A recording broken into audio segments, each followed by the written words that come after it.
قال رسول اللہ صلی اللہ علیہ وسلم انہا ستکون فتنۃ، ان قریب ایک بہت بڑا فتنہ رونما ہوگا۔ حضور نے خبر دی فتنے کی۔ حضرت علی فرماتے ہیں اس پر میں نے عرض کیا، قلت، میں نے عرض کیا مل مخرج منہا یا رسول اللہ، اے اللہ کے رسول اس سے نکلنے کا راستہ کون سا ہوگا؟ دیکھیے یہ لکھا ہوا ایگزٹ، نکلنے کا راستہ، اور عام طور پر آپ نے دیکھا ہوگا بڑے ہالز میں یہ سرخ روشنی ہوتی ہے، اس میں اس کا اہتمام کیا جاتا ہے کہ اگر خدا نہ خواستہ کوئی حادثہ ہو جائے لوگوں کو معلوم ہو نکلنے کا راستہ کون سا، یہ مخرج ہے۔ حضور نے خبر دی کہ فتنہ ہوگا۔ تو دیکھیے میں ایک بات عرض کیا کرتا ہوں، ذرا توجہ کیجئے، ہمارا حال کیا ہے؟ ہم بڑے ریشنلسٹ قسم کے لوگ ہیں، یہ زمانہ ریشنلزم کا ہے۔ اگر ہم ہوتے تو کیا پوچھتے؟ وہ فتنہ کیا ہوگا، کیوں ہوگا، کہاں سے آئے گا؟ ہمارے سوال یہ ہوتے ہیں، کب آئے گا، کیوں، کہاں، کب، کیسے؟ ان سب کی حیثیت علمی سوالات کی ہے۔ بھائی کب آئے گا ایک علم ہے، کیسے آئے گا علم ہے، کہاں سے آئے گا علم ہے، لیکن اصل جو عملی اعتبار سے اہمیت والی شے ہے، بچاؤ کا راستہ کون سا ہوگا محمد الرسول اللہ، یہ بتائیے ہم۔ مل مخرج منہا یا رسول اللہ، حضرت علی نے یہ نہیں پوچھا فتنہ کیا ہوگا، کہاں سے آئے گا حضور، کیوں آ جائے گا، کب آ جائے گا، نہیں، مل مخرج منہا یا رسول اللہ، اے اللہ کے رسول یہ بتائیے کہ جب وہ فتنہ رونما ہوگا تو نکلنے کا راستہ کون سا ہوگا؟ اس کا جواب ہے، ارشاد فرمایا محمد رسول اللہ نے، کتاب اللہ، اللہ کی کتاب ہے وہ مخرج، یہ کتاب ہے کہ جس کو تھامو گے تو فتنوں سے محفوظ رہو گے۔ اس کے بعد آپ فرماتے ہیں فیہ نبأ ما قبلکم وخبر ما بعدکم وحکم ما بینکم، اس میں تم سے پہلوں کی بھی خبریں موجود ہیں، عاد اور سمود اور قوم نوح اور قوم ہود اور قوم لوط اور قوم صالح اور آل فرعون، یہ کون ہے؟ من قبلکم، تم سے پہلے، وفیہ خبر ما بعدکم، جو کچھ تمہارے بعد ہونے والا ہے اس کی خبریں بھی موجود ہیں، لیکن وہ کیسے ہوں گی؟ وہ بٹوین دی لائنز ہوں گی، وہ بین السطور ہوں گی۔ ان کے لیے انسان کو، آپ کو معلوم ہے ایک عبارت میں سطور ہوتی ہیں اور ایک درمیان میں ہوتا ہے، ان کے کچھ لکھا ہوا نہیں ہوتا۔ You have to read between the lines۔ قرآن میں بعد میں آنے والے حالات بھی درج ہیں، لیکن اس طرح نہیں جیسے کہ پچھلے حالات درج ہیں۔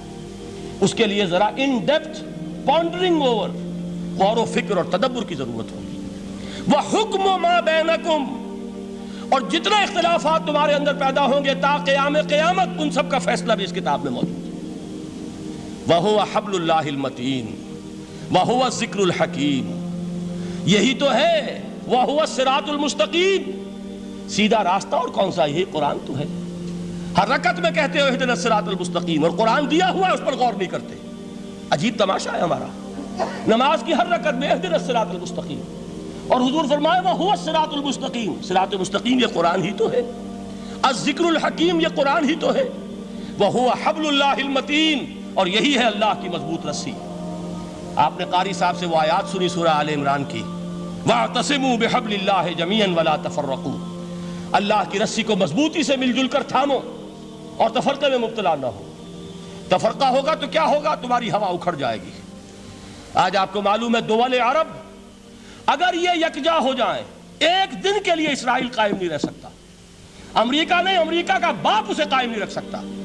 اگر امت عرب ہی جمع ہو جائے، عالم اسلام تو بڑی شے ہے، جو وسائل ان کے پاس ہیں، جو اللہ تعالیٰ نے ان کو نعمتیں عطا فرمائی ہیں، لیکن افتراق، انتشار، اختلاف، جتھے بندی، گروہ بندی، دھڑے بندی، اس نے اسرائیل کا خنجر ان کے سینے میں پیوست کیا ہوا ہے۔ اس لیے کہ فَتَذْهَبَ رِيحُكُمْ، اگر تم اختلاف کرو گے تو تمہاری ہوا اکھڑ جائے گی، آج وہ ہوا اکھڑ چکی ہے۔ تو فرمایا وَاعْتَصِمُوا بِحَبْلِ اللَّهِ جَمِيعًا وَلَا تَفَرَّقُوا، اللہ کی رسی کو مضبوطی کے ساتھ مل جل کر تھامو اور تفرقے میں مت پڑو۔ حضور فرما رہے ہیں وہ اللہ کی رسی کون سی؟ ہوا حبل اللہ المتین، یہی قرآن ہے اللہ کی مضبوط رسی۔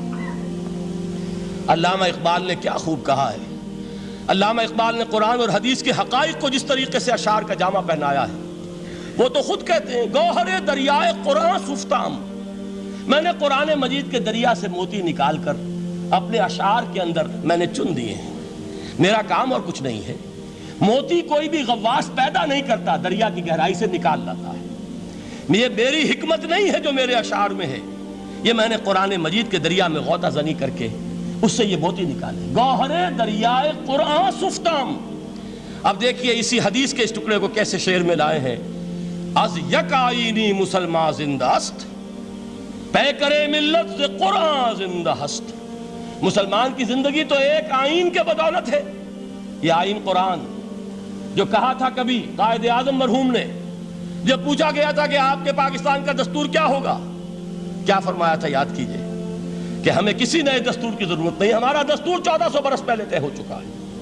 یہ ہماری بدقسمتی ہے جو کچھ کہا تھا قائد اعظم نے کہ God has given us a golden opportunity to prove our worth as architects of a new state and let it not be said that we didn't prove equal to the task۔ میں معذرت کے ساتھ عرض کروں گا حضرت کہ واقعہ یہ ہے کہ ہم اس کے equal to the task ثابت نہیں ہوئے۔ قائد اعظم کا دیا ہوا پاکستان آج دنیا میں موجود نہیں ہے، اس کا ایک حصہ اپنے نام سے دستبردار ہو کر بنگلہ دیش بن چکا ہے، اس نے اپنی تاریخ کو خیر بات کہہ دیا ہے، حالانکہ مسلم لیگ کی جنم بھومی ڈھاکہ ہے، 1906 میں ڈھاکہ میں مسلم لیگ نے جنم لیا تھا، اور اگر وہ صرف ہم سے علیحدہ ہوتا یا گہرا صدمہ ہوتا، لیکن یہ کہ اس نے جب نام بدلا ہے در حقیقت اس نے اپنے تاریخ سے اپنے پس منظر سے استعفیٰ دیا ہے۔ یہ ہمارا دوہرا ہمارے لیے صدمے کی بات ہے۔ کیا 2 یمن موجود نہیں ہیں؟ ان میں سے کوئی ایک بھی اپنا نام چھوڑنے کو تیار ہوگا؟ کیا 2 جرمنی دنیا میں موجود نہیں ہیں؟ کوئی ایک بھی ان میں سے اپنا نام چھوڑے گا؟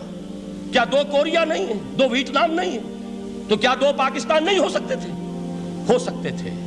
میں یہ کہا کرتا ہوں کہ یہ گہرا صدمہ ہے علیحدگی، اور دوہرا صدمہ ہے، اور اس سے کہیں زیادہ بڑا کہ انہوں نے اپنا نام بدل لیا، اپنی آئیڈینٹی چینج کر دی، انہوں نے وہ نام اپنے ماتھے سے اتار کر خلیج بنگال کے اندر دبو دیا۔ یہ بہت بڑی سزا ہے جو ہمیں ملی ہے۔ کیوں ملی ہے؟ کہ ہم نے 25 برس تک اس قائد جس کو کہا تھا کہ وہ ہمارا آئین ہے، اس کو آئین نہیں بنایا۔ ہم نے دنیا کے سامنے جھولیاں پساری، ہم نے طرح طرح کے نظاموں کو آزمایا، لیکن اس قرآن کی طرف پیش قدمی نہیں کی۔ اللہ تعالیٰ ڈھیل دیتا ہے لیکن سزا بھی بہت سخت ہوتی ہے۔ ان بطش ربک لشدید، وہ ہم پر کوڑا برسا ہے۔ تاریخ انسانی کی عظیم ترین شکستوں میں سے ایک شکست ہے کہ جو ہمارے ماتھے پر کلنک کے ٹیکے کی طرح موجود ہے۔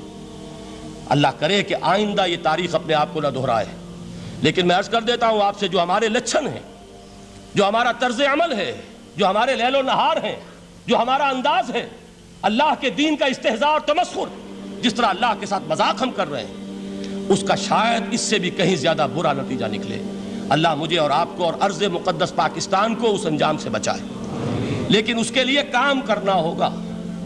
صرف کہنے سے بات نہیں بنے گی، کمر کسنی ہوگی، ہمت جو ہے پھر انسان کو اثر نو، ایک نئی تعمیر، ایک عزم، ایک ہاتھ میں قرآن اور ایک میں تلوار لے کر یہ امت پھر دوبارہ میدان میں آئے۔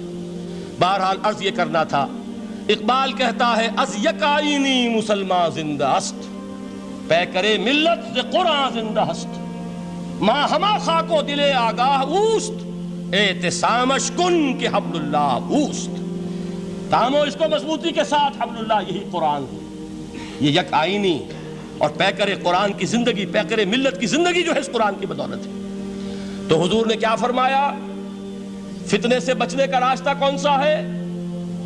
کتاب اللہ فیہ نبأ ما قبلکم وخبر ما بعدکم وحکم ما بینکم وہو الصراط المستقیم وہو حبل اللہ المتین وہو الذکر الحکیم۔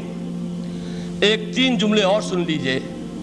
هو الذی لا یشبع منہ العلماء ولا یخلق عن کثرت الرد۔